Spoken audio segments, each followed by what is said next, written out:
Buenas tardes, hermanos, ¿cómo están? Qué bueno, gracias a Dios. Quiero darle la bienvenida a aquellas personas que nos visiten por primera o segunda ocasión o están buscando añadirse a una iglesia bíblica, una iglesia saludable. Familia de Fe es un buen lugar para conocer al Señor, para buscar seguir creciendo en el conocimiento acerca de Él. Y de hecho, el Señor ha puesto en nosotros un deseo, una visión de poder plantar más iglesias. Así que si tú te unes a Familia de Fe, no solo estás uniéndote a esta iglesia local, sino que estás involucrándote en la misión de Dios de poder llevar el evangelio a otras partes de la ciudad, de otras ciudades y del mundo a través de la plantación de iglesia. Nuestro deseo es plantar 10 iglesias en todo el área metropolitana de Monterrey. Y si el Señor nos permite, poder llegar incluso hacia otros lugares. Ahora mismo, nuestro pastor Sergio González está siendo preparado junto con otros hermanos para salir a plantar una iglesia al sur de Monterrey, ¿sí? Entonces, si tú estás interesado en conocer más sobre este proyecto, sobre esta plantación, puedes acercarte por ahí con nuestro hermano Sergio, con su esposa Estela, y bueno, como quiera vamos a estar compartiendo más sobre esto y lo que Dios vaya haciendo en Familia de Fe para que podamos cumplir con la comisión que Él nos ha dado. ¿Ok? Por ahí también César, que es nuestro diácono, te va a repartir una hojita. Si tú nos visitas por primera o segunda vez, tiene un código que tú puedes escanear para que nos dejes tus datos y nosotros ponernos en contacto contigo. ¿Ok? Entonces, bienvenidos a todos. Y acompáñenme en sus Biblias a 1 Corintios capítulo 8. 1 Corintios 8.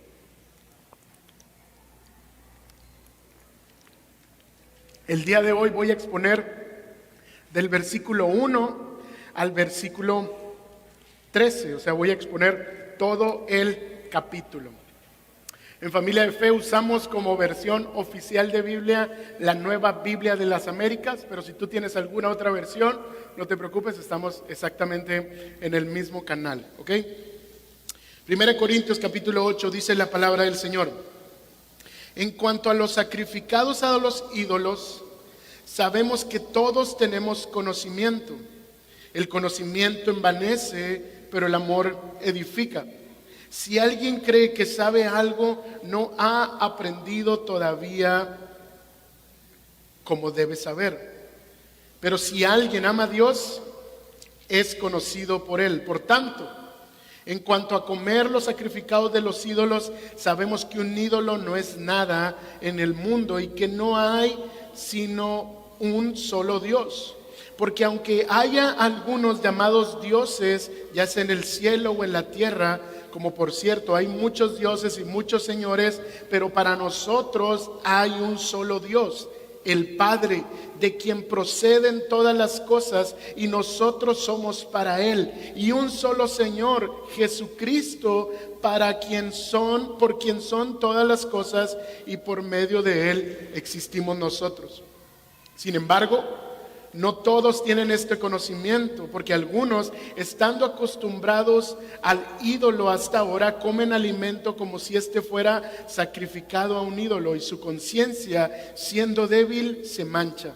Pero la comida no nos recomendará a Dios, pues ni somos menos si no comemos, ni somos más si comemos. Pero tengan cuidado, no sea que esta libertad de ustedes de alguna manera se convierta en piedra de tropiezo para el débil. Porque si alguien te ve a ti, que tienes conocimiento, sentado a la mesa en un templo de ídolos, ¿no será estimulada su conciencia, si él es débil, a comer lo sacrificado de los ídolos? Por tu conocimiento se perderá el que es débil, el hermano por quien Cristo murió. Y así, al pecar contra los hermanos y herir su conciencia cuando está débil, pecan contra Dios. Por tanto, si la comida hace que mi hermano caiga en pecado, no comeré carne jamás, para no hacer pecar a mi hermano. Permítanme orar. Amado Padre, gracias te damos por tu palabra el día de hoy. Nos hemos reunido, Señor, para escuchar lo que tú quieres hablarnos a través de ella. Pero no queremos que sea solo información, queremos que esta información tenga el poder de cambiar todos nuestros afectos, que nuestra manera de pensar sea transformada, que nuestras emociones, nuestros sentimientos sean transformados, nuestros afectos sean transformados y que nuestras acciones reflejen esa transformación. Pero sabemos que esto es imposible fuera de la palabra de Dios. Por eso hoy venimos a ti para que nos hables a través de ella. Hables tan profundo a nuestra vida que realmente, Señor, pueda dar un fruto. Señor, dale a mis hermanos la humildad para obedecer esta palabra de tal manera que el fruto sea evidente para todos. Te lo pido todo esto en el nombre de Cristo Jesús. Amén. Amén. No sé si les gusten las películas como de ciencia ficción, pero por lo menos yo soy fan de las películas de superhéroes. No me gustan todas, pero hay algunas que se han convertido en mis favoritas. Y una de ellas es la primera película de Spider-Man de Tobey Maguire, más o menos, que se estrenó hace como 22 años. Y una de las escenas que más me gusta es cuando el tío Ben está hablando con él dentro del carro y le está dando como un sermón. Y él le da una frase así: gran poder conlleva una gran responsabilidad, ¿no? Y cuando yo lo oí casi lloro. Pero esta frase, hermanos, es una adaptación de una frase que ha sido usada por mucho tiempo, tanto en la ética como en la filosofía. Y más o menos esta frase dice así: a más conocimiento, mayor responsabilidad. A más conocimiento, mayor responsabilidad. Y esta frase, esta verdad incluso puede aplicar a muchas áreas de la vida, y quiero dar algunos ejemplos.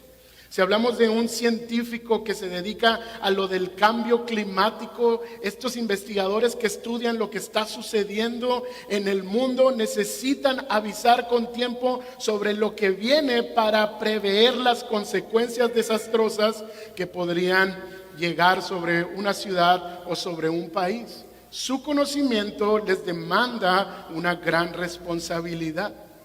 Si pensamos, por ejemplo, en los médicos y en la ética médica, los profesionales de la salud poseen un vasto conocimiento sobre enfermedades, tratamientos y la vida humana. Y este conocimiento debe llevarlos a usar ese conocimiento con responsabilidad. Actuar con ética y con compasión y no usarlo para el mal. Podemos pensar en ingenieros que trabajan en el tema de estructuras de seguridad pública, donde construyen edificios y construyen puentes enormes que deben tener los cimientos adecuados para no construir algo que después se vaya a desplomar con mucha gente en el camino y entonces mueran muchas personas. Entonces entendemos que cuando alguien tiene mayor conocimiento, eso conlleva hacer un uso adecuado de ese conocimiento con responsabilidad y así evitar consecuencias fatales. Ahora bien, ¿cómo aplica esto en la vida cristiana? Bueno, el texto que tenemos frente a nosotros refleja muy bien este principio.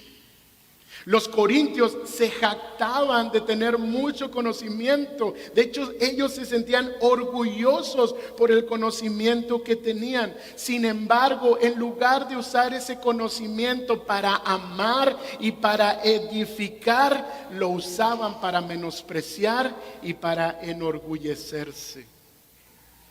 Así que lo que te quiero predicar en esta tarde y que considero también es el mismo deseo del apóstol Pablo para los corintios es lo siguiente: conocer que Cristo es Señor y murió por nosotros nos demanda usar nuestra libertad para amar. no para pecar. Repito, conocer que Cristo es Señor y murió por nosotros nos demanda usar nuestra libertad para amar y no para pecar. ¿Qué estaba sucediendo en la iglesia a los Corintios? Tenemos del verso 1 al verso 6 lo siguiente: conocer quién es Cristo debe llevarnos a un uso correcto de nuestra libertad. Conocer quién es Cristo debe llevarnos a un uso correcto de nuestra libertad. Y empieza diciendo el apóstol Pablo: en cuanto a los sacrificados, a los ídolos, debemos recordar que el apóstol Pablo había recibido algunos cuestionamientos acerca de la iglesia de Corintios, y él está tratando de responder a lo largo de toda esta carta dichos asuntos. Ya no va a hablar sobre la inmoralidad, ya no va a hablar sobre el matrimonio, ya no va a hablar sobre la soltería. Ahora quiere entrar a un nuevo tema, y este tema es con asunto a lo sacrificado a los ídolos. Los corintios se preguntaban que qué sucedería con su vida espiritual si ellos comían de la carne de un animal que había sido sacrificada o había sido ofrecida a un ídolo. Para entender el contexto les explico un poco. En Grecia, la carne de un animal que era llevada a un templo para el sacrificio era dividida en varias partes. Una parte venía a ser la ofrenda del ídolo, otra parte se comía en una comida de sacrificio que se celebraba en el templo, y otra les era dada a los sacerdotes. El que adoraba también podía tomar una parte de la carne para llevarla a su casa, y otra parte era vendida en los mercados de carne localizados en el área del templo o de la ciudad. Era esta carne sacrificada hacia los ídolos que estaba en venta, y los corintios cristianos también iban y compraban, porque la realidad es que era más económica. Entonces había un conflicto ahí. ¿Qué sucede? ¿Podemos comer de esa carne o no podemos comer de esa carne? ¿Y sabes qué hace el apóstol Pablo? El apóstol no les dice sí o no, porque las respuestas no son tan sencillas ni tan simples. Hay verdades teológicas que deben establecerse antes de decir sí o no. Y fíjate cómo le responde el apóstol Pablo: sabemos que todos tenemos conocimiento. O sea, de esa situación todos sabemos.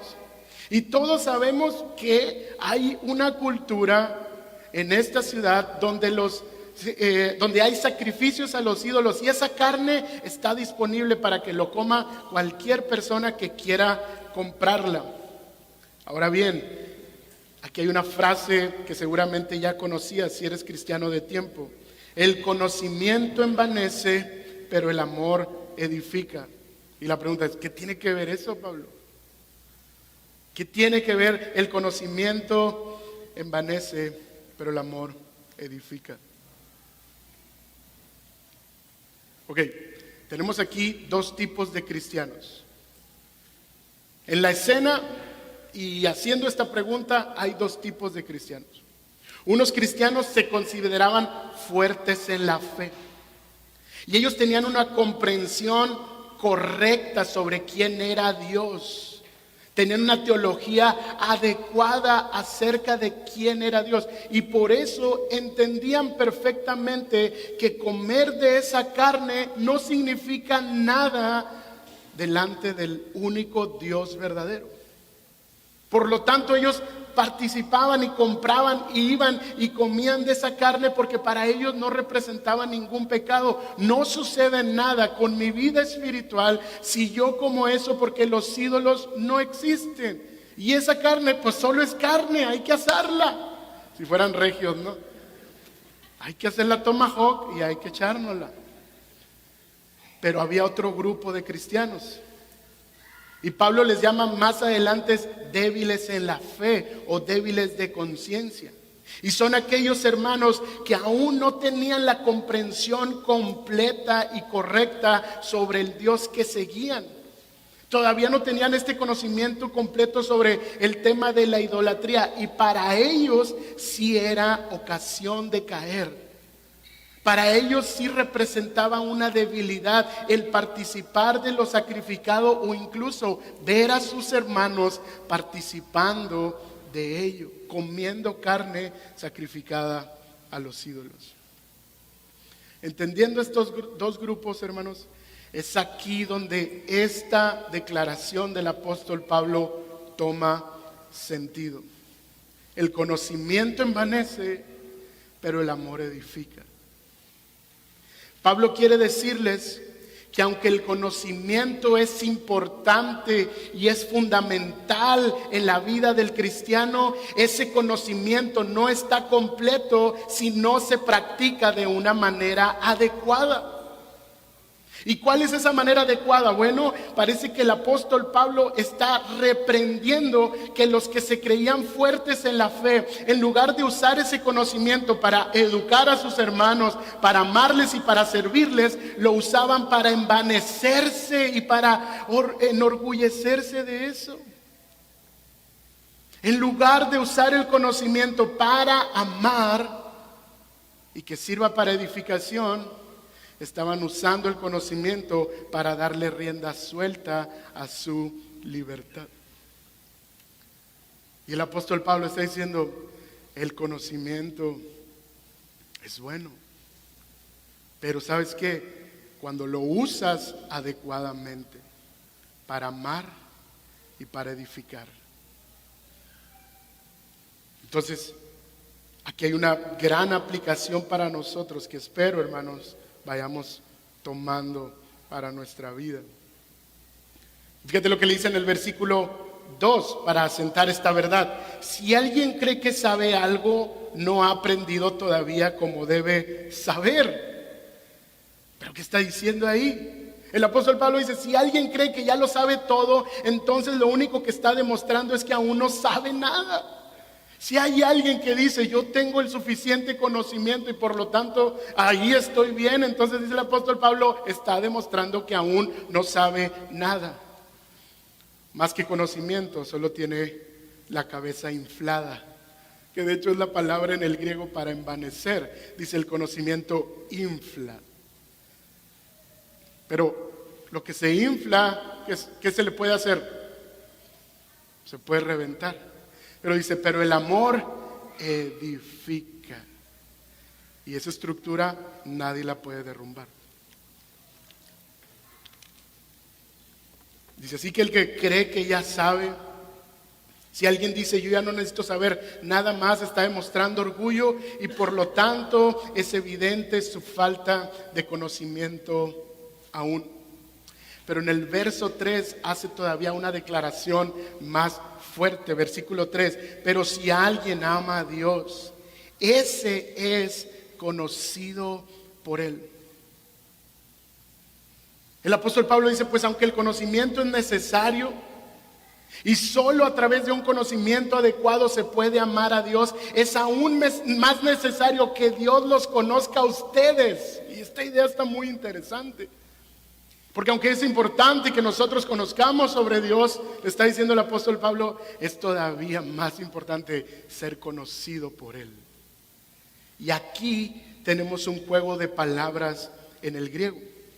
Cuando usa la palabra conocimiento, refiriéndose al conocimiento que tenían los corintios, es la palabra gnosis. Y es una palabra que habla del conocimiento racional, la percepción y el aprendizaje que nosotros adquirimos al tener algún elemento nuevo y que estamos extendiendo sobre el saber de ello. Pero luego hay otra palabra, la que usa para conocido por Dios. Y esta palabra es la palabra ginosko. Y la palabra ginosko ya no se refiere a un conocimiento racional o una percepción del aprendizaje. Es la palabra de un conocimiento filial, de una relación íntima. De hecho, en algunos contextos del Nuevo Testamento se usa para hablar de las relaciones íntimas, como por ejemplo, y entonces José conoció a María, ¿no? Que está tratando de comunicar que se unieron íntimamente. Entonces fíjate el juego de palabras. Dios dice, es bueno que tengas un conocimiento racional acerca de quién es Dios, pero es mejor tener una relación profunda e íntima con ese Dios que te conoce. Y de hecho, hermanos, no sé si se acuerdan, pero en Mateo capítulo 7, a partir del verso 21, cuando habla de los falsos profetas, que en los últimos tiempos se presentarán delante de Cristo y le van a decir, Señor, en tu nombre echamos fuera demonios, en tu nombre sanamos enfermos y en tu nombre liberamos muchos demonios. Y Jesús les dice, apartaos de mí, hacedores de maldad. Y usa esta frase, yo nunca los conocí. No habla de un conocimiento racional. Habla de que nunca realmente hubo una relación íntima y personal con ellos. Entonces el apóstol Pablo está confrontando el conocimiento de estos hombres. Está diciéndoles, qué bueno que tienen este conocimiento racional, pero si realmente conocieran a Dios, si realmente tuvieran una relación con Él, amarían a Dios y amarían a su prójimo, actuarían en amor para la edificación.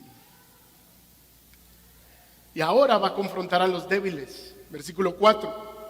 Por tanto, en cuanto a comer de los sacrificados a los ídolos, sabemos que un ídolo no es nada en el mundo y que no hay sino un solo Dios. Porque hay algunos llamados dioses, ya sea en el cielo o en la tierra, como por cierto hay muchos dioses y muchos señores. Pero para nosotros hay un solo Dios, el Padre, de quien proceden todas las cosas. Y nosotros somos para Él. Y un solo Señor, Jesucristo, por quien son todas las cosas y por medio de Él existimos nosotros. Ya les habló a los fuertes. Ya les dijo qué bueno que tienen conocimiento, pero ese conocimiento no sirve para nada si no tienes una relación profunda con Dios y si no usas tu conocimiento para la edificación en amor. Pero no se queda ahí, porque ahora tiene algo que decirle a los débiles.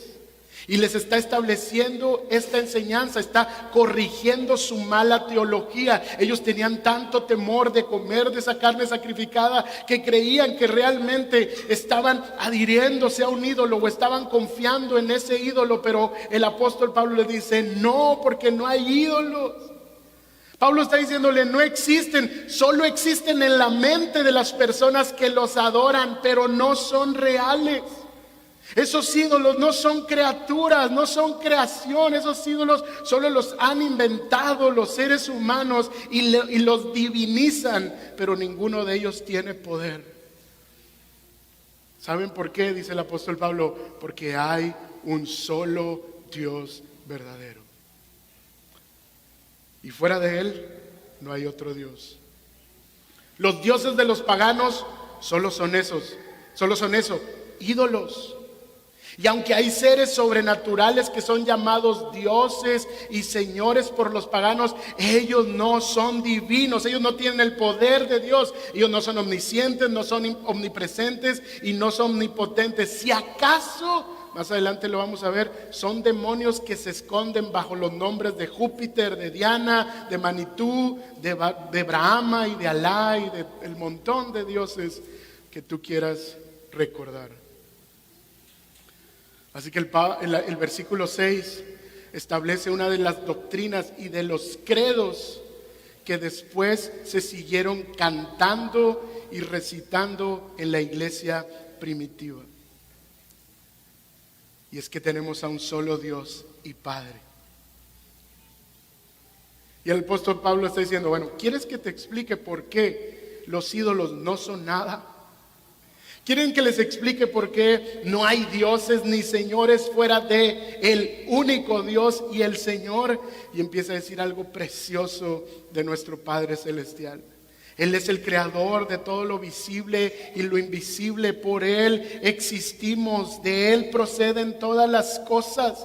Y dice, y nosotros somos para Él. Y aunque ustedes participen y compren de esa carne sacrificada, ustedes siguen perteneciéndole a Dios, porque solo hay un Dios verdadero. Y luego hace una declaración cristológica bellísima: y un solo Señor, un solo Curios, un solo ser al que deben someterse todas las personas. Es Jesucristo, por quien todas las cosas y por medio de Él existimos nosotros. Habiendo encontrado ese Dios, los corintios deben entender que no hay nada ni nadie que pueda separarlos de Él. Increíble.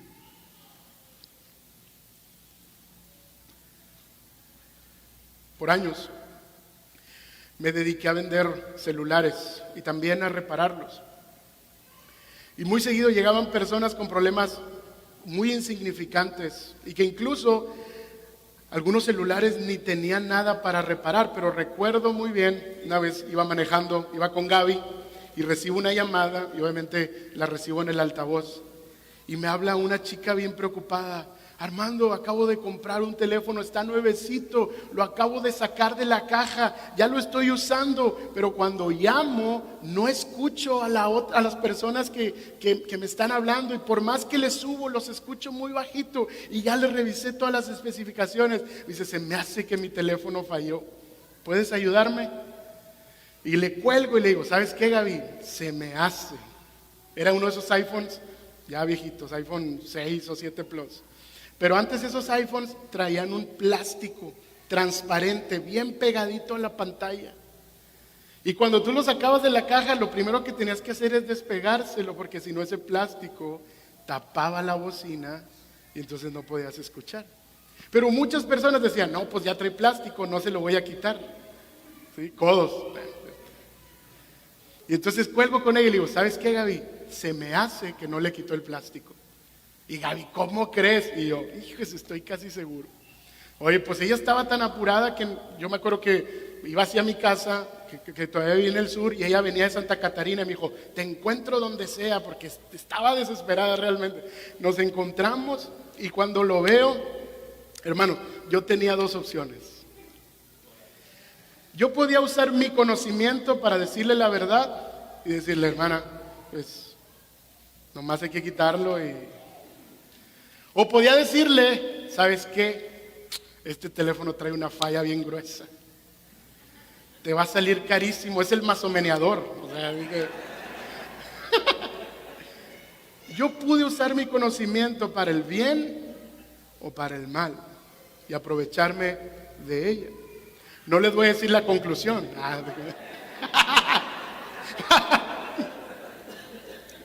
Pero ese carro... No, pues obviamente ella era una amiga de la iglesia, de hecho, y le dije, mira lo que pasó, nomás estaba roja. Pero hermanos, si nosotros adquirimos conocimiento de algo, también se nos demanda una mayor responsabilidad para usar ese conocimiento con una conciencia limpia delante de Dios. Si se fijan en el texto, Pablo no está reprendiendo el conocimiento de los corintios, más bien les está mostrando que ambos grupos están usando mal su conocimiento. Los que estaban fuertes en la fe por adquirir mayor conocimiento usaban mal su libertad, mientras que los débiles en la fe por su poco conocimiento también se estaban absteniendo de algo que no necesariamente era pecado. No está mal el conocimiento, el problema es cuando ese conocimiento nos lleva a actuar de manera inadecuada. Los supuestos maduros, en lugar de pensar en sus hermanos, ellos le daban rienda suelta a su libertad. Y los débiles en la fe, en lugar de confiar en ese Dios soberano al cual le pertenecen y que no existe, se limitaban, pero no para la gloria de Dios, más bien se limitaban por temor a Dios. Pero el apóstol Pablo les dice, no, Cristo es Dios y Él es el Señor. Y Él les ha dado libertad para poder actuar de acuerdo a los lineamientos que Él ha establecido. ¿Y saben qué, hermano? Esto no solo es un asunto de los corintios. Esto no solo sucedió en alguna iglesia hace 2000 años, sino que es un tema que también está en nuestras iglesias. ¿Y sabes qué? Estará siempre en las iglesias cristianas durante todos los siglos hasta que Cristo venga. ¿Por qué? Porque somos un organismo vivo, donde estamos creciendo continuamente y llegan a la fe bebés espirituales que conforme pasa el tiempo van madurando para irse formando a la estatura del varón perfecto. Siempre habrá personas, siempre habrá cristianos en nuestras iglesias más maduras que otras. Siempre habrá en medio de nuestras iglesias más hermanos con mayor conocimiento o menor conocimiento. Y debemos ser conscientes de eso. Eso es lo que el apóstol Pablo le quiere decir. Pablo no va a reprender específicamente la práctica. Pablo les va a hablar de los principios detrás de usar nuestra libertad para cualquier práctica. La pregunta es, ¿en qué grupo estás? ¿Eres de los que tienen mucho conocimiento o eres de los que apenas está entendiendo la doctrina? Tienes poco de ser creyente o habías sido creyente durante mucho tiempo, pero en la iglesia que estuviste no te enseñaron adecuadamente, entonces aún te provoca problema cómo usar tu libertad en Cristo. Así que yo quiero hacer algunas invitaciones a los maduros de familia de fe, los sabios, los teólogos. Les pregunto, ¿se han envanecido por lo que saben acerca de Cristo? ¿Cómo es su actitud ante el conocimiento que han adquirido por su disciplina de leer, de estudiar, de sumergirse en la teología sistemática, bíblica, natural? ¿Se han envanecido por ello? ¿Se han inflado? Y no solo eso, a lo mejor lo que te envanece es que eres una persona muy inteligente en otros sentidos, tienes mucho sobre el conocimiento de la vida en general, filosofía, el universo. Hermanos, ¿cómo está su corazón respecto a eso? ¿Se sienten orgullosos al punto de envanecerse y creerse superiores? ¿Se sienten inflados? Les tengo una advertencia. Alguien puede llegar y romper todo eso. Y es humillante cuando alguien que se cree muy sabio solo está demostrando que no sabe nada, dice el apóstol Pablo. El mismo apóstol Pablo, ¿sabes qué decía? Yo no lo he alcanzado todo, prosigo al supremo llamamiento, conocer más a mi Señor. ¿Quién seríamos nosotros para decir, no, yo ya lo he alcanzado más, yo ya lo he alcanzado? Te pregunto, tú, maduro en la fe, teólogo, sabio de esta congregación, ¿estás usando tu conocimiento para amar, para bendecir, para edificar y para servir a otros? ¿O lo estás usando para menospreciar, para la burla, para el escarnio, para la humillación? ¿Cómo estás usando tu conocimiento? Porque si lo que sabes lo usas para humillar, para burlarte y para escarnecer a otros, dice el apóstol Pablo, no sabes nada. Porque el conocimiento debe usarse para amar, para bendecir, para edificar y para servir. Hermano, ¿te jactas de lo que sabes y estás dispuesto a ofender a tu prójimo por ello? Pregúntate cómo estás usando tu conocimiento. Los débiles, aquellos que aún no conocen todo lo que deben conocer, Aquellos que tal vez tienen poco en la vida cristiana, que su conciencia aún es débil. Hermanos, los invito, necesitan seguir creciendo en el conocimiento del Dios verdadero. No se conformen con lo que saben. Siempre pueden crecer aún más en el conocimiento acerca de Dios. No importa que tenga, hermano, tú puedes tener 20 años siguiendo a Cristo y ser un débil en la fe. Porque esto no habla de cuánto tiempo tienes en Cristo, sino de cuánto conocimiento correcto has obtenido acerca de quién es Dios. No te quedes donde estás. Sé diligente en el estudio de tu palabra. Toma en serio el estudio de tu palabra. Ámala, atesórala contigo. Léela en las mañanas, en las tardes, en la noche. Medita con ella. Háblale a otros hermanos para preguntarles qué están leyendo y cómo están entendiendo estas verdades que están aquí. Necesitas seguir creciendo en el conocimiento de Dios. Hermanos, es muy importante que inviertan todo lo que sea necesario, tiempo, dinero y esfuerzo, para seguirse educando, para seguir llenando su mente y su corazón de quién es Dios, de cuáles son sus propósitos para este mundo y de cómo yo soy parte de su plan. Lean muchos libros. Muchos libros, aparte de la Biblia. Lean la Biblia, dice, no recuerdo quién fue el que dijo, lean muchos libros, pero permanezcan en la Biblia. Sigan leyendo, hermanos. No tiene nada de malo leer otros libros fuera de la Biblia. No sientas como que estás comiendo carne sacrificada a los ídolos cuando lees algo más que no es la Biblia.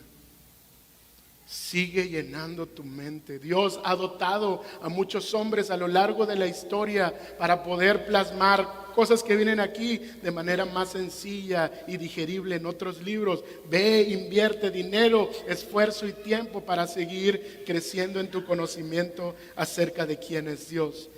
Ninguno de nosotros, hermanos, tiene excusa para permanecer en la ignorancia.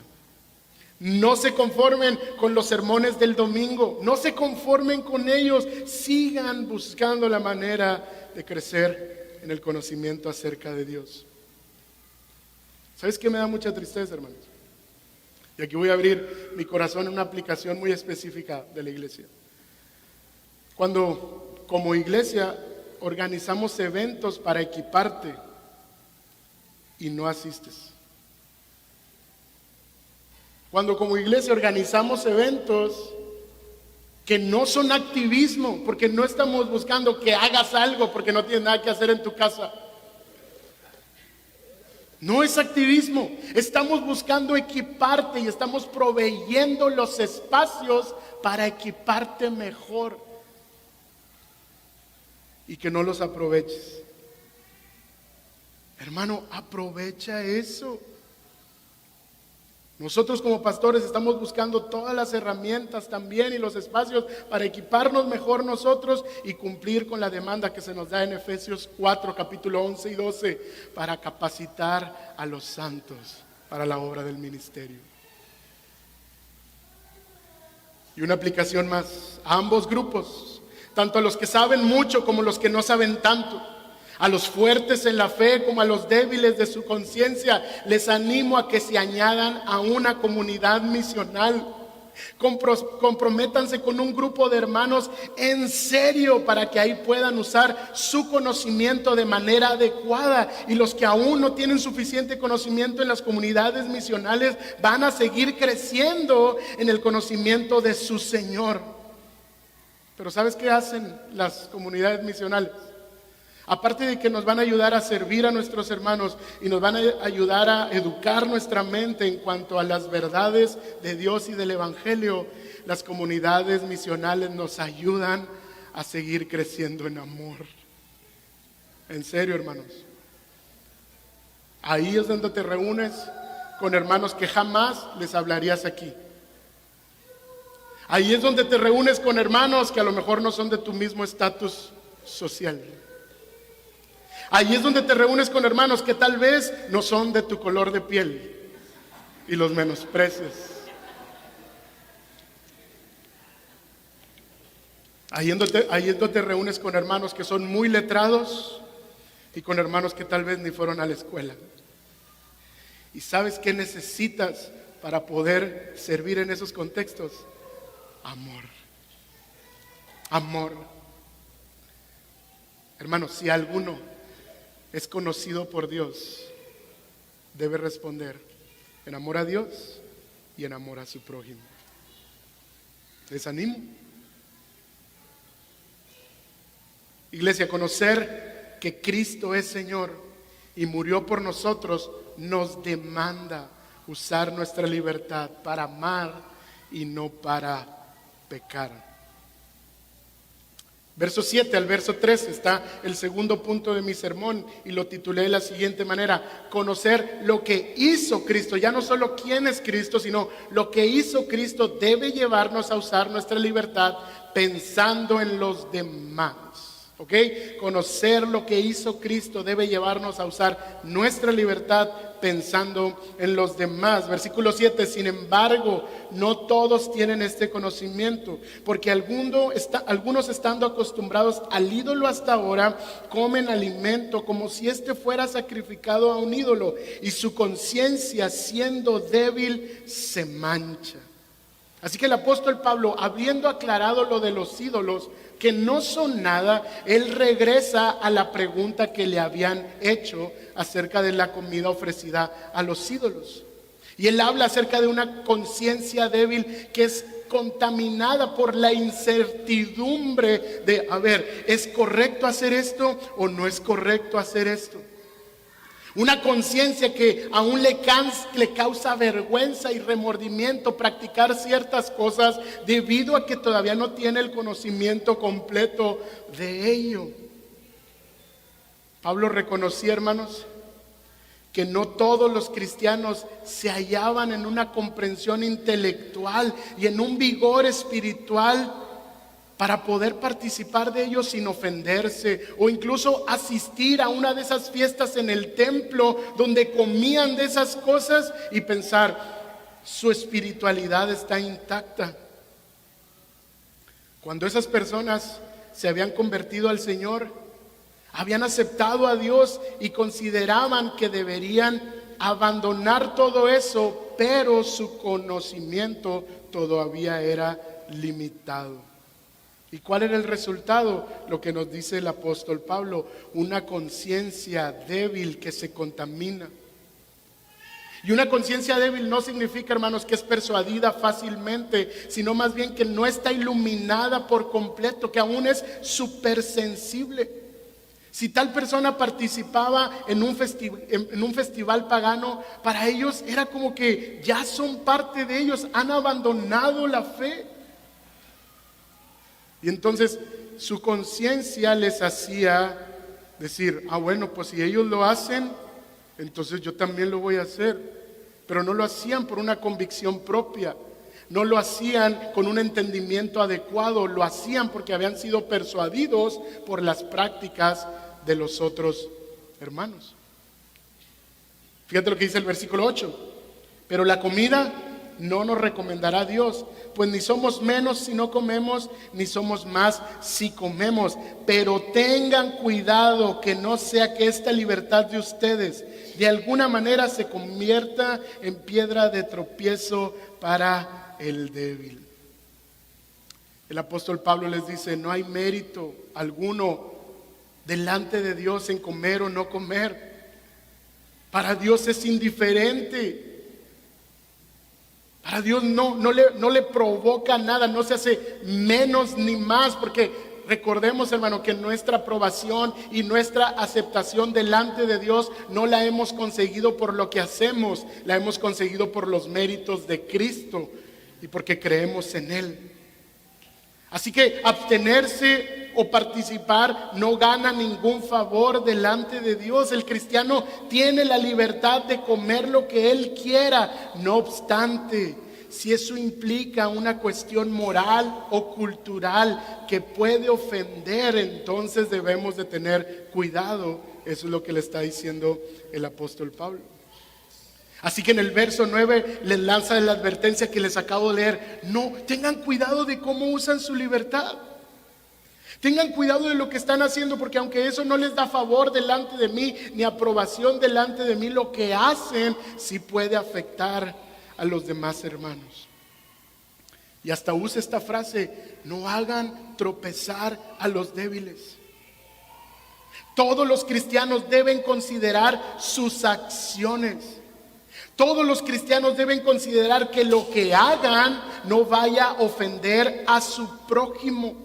Todos los cristianos deben considerar que cada acto de su vida, aunque sea hecho para la gloria de Dios, debe estar pensando en los demás, y que lo que vaya a hacer no sea de tentación para que otros caigan. Tengan cuidado de cómo usan su libertad, y les dice: no vayan a ser piedra de tropiezo. Verso 10: porque si alguien te ve a ti que tienes conocimiento, ¿estás oyendo? Al maduro, sentado a la mesa en un templo de ídolos, porque tú dices: pues para mí no significa nada. Los fuertes en la fe iban, y como ahí era la comida gratis, ni siquiera tenían que comprarla. Decían: pues vamos y tomamos de esa comida, porque para ellos no significaba nada. Pero fíjate lo que les dice el apóstol Pablo: si te ves sentado a la mesa de un templo, ¿no será estimulada su conciencia, si él es débil, a comer lo sacrificado a los ídolos? ¿Te das cuenta? Estaban persuadiendo, o podían persuadir a los débiles no a actuar según su conciencia y la gloria de Dios, sino imitando lo que alguien más está haciendo, sin pensar en las consecuencias. El cristiano débil se sentiría estimulado a hacer lo mismo, pero la consecuencia para él sería muy distinta. ¿Por qué? Porque recuerda que el débil sí creía que estaba pecando. El débil sí creía que estaba cayendo en una flagrancia. Verso 11: por tu conocimiento, ¿qué dice? Se perderá el que es débil, el hermano por quien Cristo murió. Y aquí Pablo pone la teología. Dice: si Cristo murió por él, ¿no puedes tú morir a tu libertad en ciertos momentos por amor a tu prójimo? Si Cristo murió por él, ¿por qué no lo consideras tú también? ¿Por qué no consideras abstenerte pensando en el débil? Hermanos, esta es una gran enseñanza.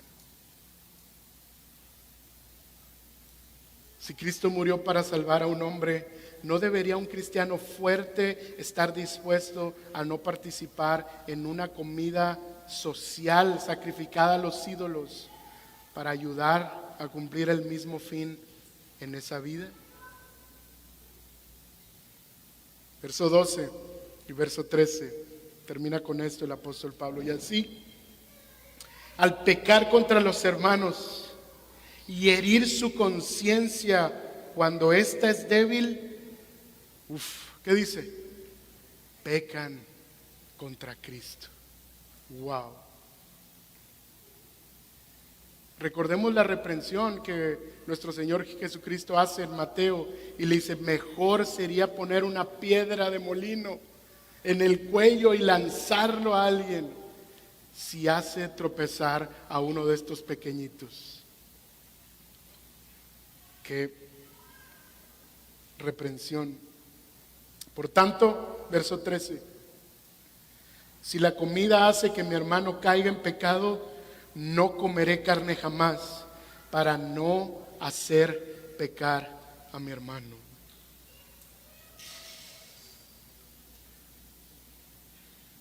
Dice el comentario de Bacon: el ejercicio de la libertad puede convertirse realmente en un pecado. Lo que no era pecado, porque no significa nada delante de Dios, se podía convertir en un pecado. Sigue diciendo el comentarista, si un cristiano por el empleo imprudente de su libertad causa el colapso espiritual de otro, no solo ha perjudicado a la persona, sino que también ha pecado contra Cristo. Toda violencia cometida de tal manera contra la conciencia de un hermano es un pecado cometido contra el mismo Cristo. Por lo tanto, la libertad debe ser regulada no por el conocimiento, sino por el amor. El comer carne es una cuestión de importancia que no es relativa. Realmente ni es importante desde una perspectiva cristiana. Más bien, al considerar que Cristo entregó su vida por ese débil, entonces nosotros debemos de cuidar cómo actuamos. No vaya a ser que caiga y tropiece. Así que básicamente, hermano, el apóstol Pablo está concluyendo, para el cristiano los límites de la libertad están determinados, número 1, por nuestro amor a Dios. Número 2, por nuestro conocimiento de Dios y de la humanidad. Y número 3, por la influencia que podamos tener en aquellos que son débiles. ¿Ok? Hace muchos años, cuando yo apenas estaba como estudiando un poco de teología y de doctrina, había un pastor muy famoso que sobre todo en los Estados Unidos, pero él se hizo muy famoso porque daba sus estudios en YouTube con muchas vistas y enseñaba, bueno, en ese entonces estaba enseñando el catecismo de 1689, pero enseñaba mucha teología y mucha doctrina y sabía bastante y era un gran maestro, me apasionaba verlo. Pero él se hizo muy famoso por lo siguiente, porque cuando enseñaba estaba a veces tomando una cerveza y a veces fumando un puro. Y entonces él lo hacía adrede, obviamente, porque eso polarizaba. Por un lado, los fuertes en la fe y los decían, sí, qué bueno, para que sepan que nuestra libertad de conciencia. Pero por otro lado polarizaba, porque los débiles los ponían, no, pecador. Y yo tenía una pregunta honesta y me acerqué con un pastor con mucha experiencia, un pastor que ama al Señor. Y le pregunté, oye, ¿qué piensas sobre la manera en que él enseña? Y yo dije, no, él me va a decir, es un pecado y es un pagano y es un... Y me respondió, no creo que sea la mejor forma de mostrar su libertad en Cristo.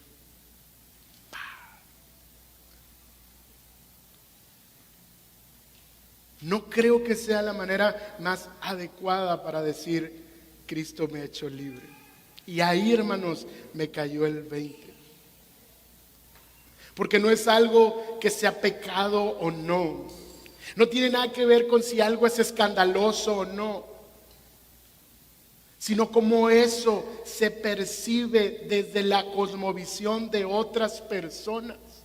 Cómo lo que estoy haciendo está mostrando o reflejando algo de mi corazón y de mi sentir hacia Dios y hacia mi prójimo. Eso es lo que estaba sucediendo.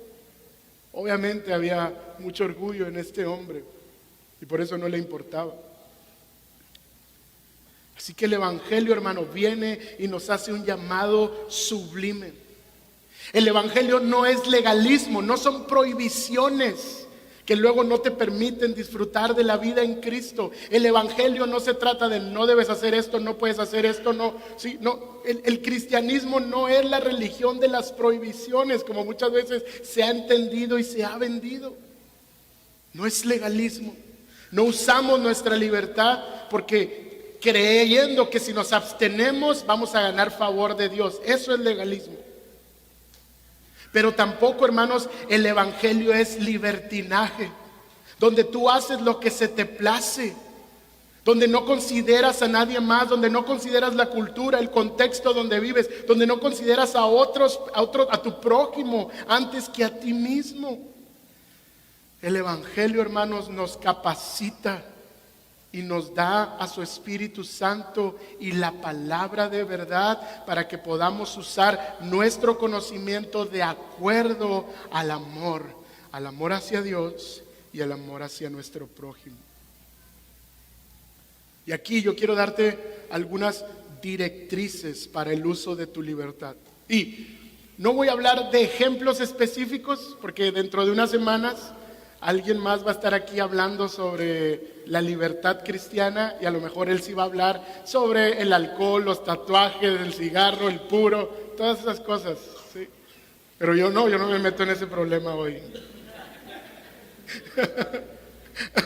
No, porque creo que el texto no lo aborda. El texto está poniendo los principios y los fundamentos de. Así que yo quiero animarte y darte unas directrices para el uso de tu libertad, según lo que considero la Biblia enseña. Primero, cuando vayas a hacer algo, te preguntes, ¿esto es pecado? Si es pecado, ¿qué debes de hacer? No hacerlo. Si es pecado, hermano, no lo hagas, es muy sencillo. Pero si no es pecado, todavía no lo hagas. Haz otra pregunta. ¿Esto que voy a hacer puede ofender a mi prójimo? ¿Esto que voy a hacer, cómo lo percibe la cultura, el mundo donde estoy, la familia en la que estoy? ¿Cómo lo perciben ellos? ¿En qué contexto lo estoy haciendo que puede o no puede ofender a mi prójimo? Si ofende a tu prójimo, hermano, no lo hagas. Pero si no lo ofende, espérate, todavía es otra pregunta. ¿Cuáles son las motivaciones de mi corazón para hacer esto? ¿Por qué lo estoy haciendo? Y miren, hermanos, estoy hablando de esas cosas que de alguna manera la conciencia dice, ay, es que todavía no sé si aquí es legítimo o no es legítimo. No estoy hablando de todas y cada una de las acciones de tu vida, que es un buen diagnóstico, ¿no? Pero estamos hablando acerca de cómo usar nuestra libertad. ¿Cuáles son las motivaciones de mi corazón para hacer esto? Si ya respondiste, no lo hagas. Haz una última pregunta. ¿Cómo Dios es glorificado a través de esto? ¿Cómo Dios es glorificado a través de esto? Después de responder todo eso, hermano, entonces sé libre. Sé libre porque entonces estás convencido que tu motor ya no es tu propio ego, que tu motor no es el orgullo, que lo que te está moviendo a actuar de esa manera, a hacer esas cosas, no es satisfacer tus propios deseos, sino que vas a ser motivado por algo más sublime, tu amor a Dios y tu amor al prójimo. Vas a ser motivado por algo más bello y es Cristo murió también por ese hermano. ¿Puedo yo morir a esta práctica? ¿Puedo yo morir a este hábito?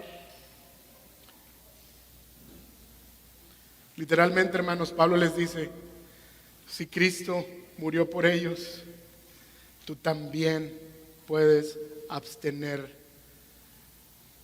tu libertad. Puedes restringir tu libertad. Y eso no es legalismo. Porque no lo estás haciendo para obtener un favor de Dios. No lo estás haciendo para sentirte más espiritual. No lo estás haciendo para obtener la aprobación de Dios y una palmada. Como muchos dicen, cuando hagas eso, Dios va a sonreír. No. No lo haces por eso.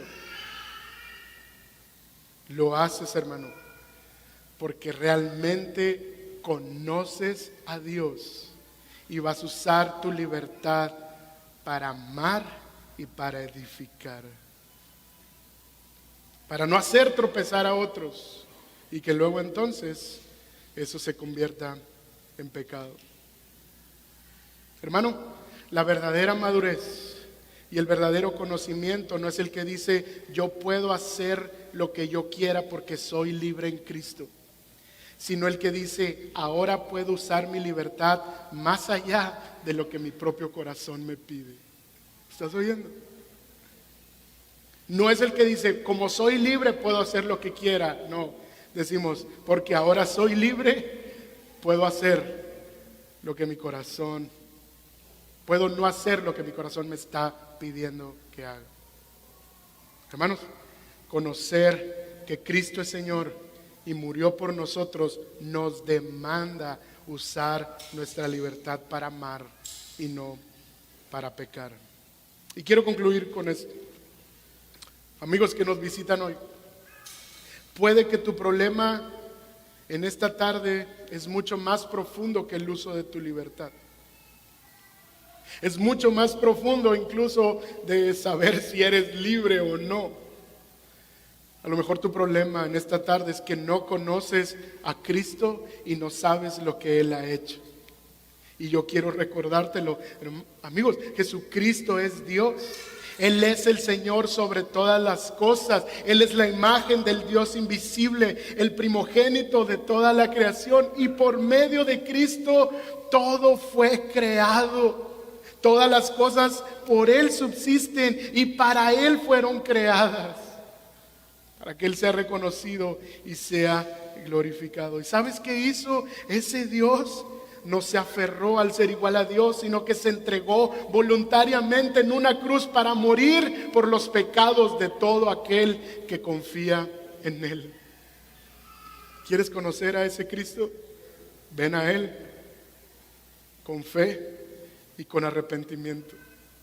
No hay mayor bendición para todo ser humano que ser conocido por Cristo. Hermano, y si tú ya eres conocido por Dios, si tú ya amas a Cristo, si tú ya has confesado a Cristo, entonces ¿qué vas a hacer con el conocimiento que tienes? Úsalo para amar y para edificar y no para pecar. Oremos.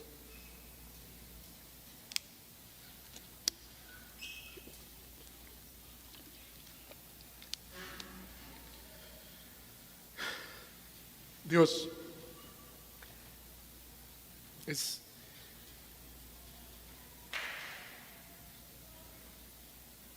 increíble ver la belleza de Cristo a través de tu palabra. Es un ánimo y es un respiro para nuestra alma el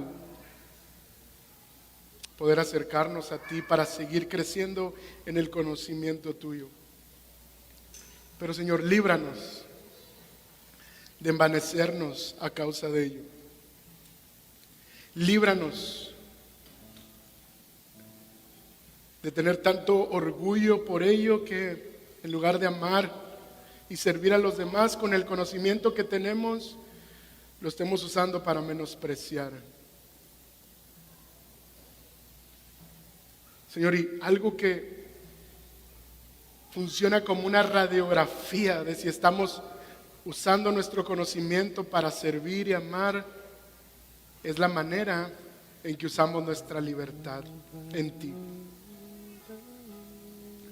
Y si ese conocimiento es verdadero, entonces debemos mantener la humildad de seguir creciendo en el conocimiento tuyo. Y debemos crecer en el amor hacia ti y hacia nuestro prójimo para usar nuestra libertad de manera adecuada. Espíritu Santo, ayúdanos. A cada uno sabe lo que su conciencia le ha demandado. Cada uno sabe lo que su conciencia le ha hablado en lo profundo de su ser. Ahora, Señor, dale claridad con estos principios para usar su libertad de acuerdo a tu palabra. Todo esto te lo pedimos en Cristo Jesús. Amén. Vamos a ponernos de pie, hermanos, y vamos a terminar.